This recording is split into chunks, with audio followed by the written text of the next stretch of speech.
talk about maybe one alternative starting to Doctrine Covenants 45, 1 through 8.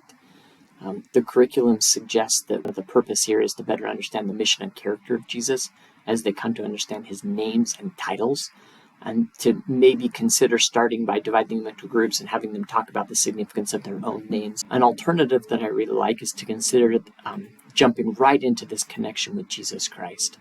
Doctrine Covenants 45 starts with this really beautiful imagery of Jesus being the advocate with our Father. It even says this idea of pleading your cause before him.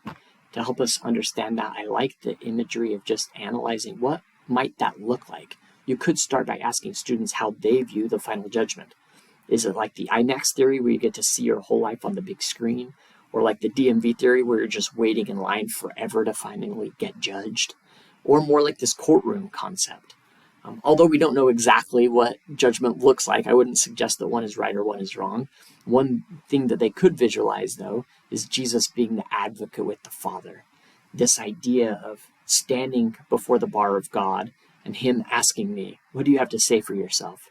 And just having Jesus put his hand on my shoulder and say, it's okay, I've got you. And to know that his mercy and his love and his grace and his sacrifice has been sufficient, I think that's one way that students maybe could connect with Jesus Christ.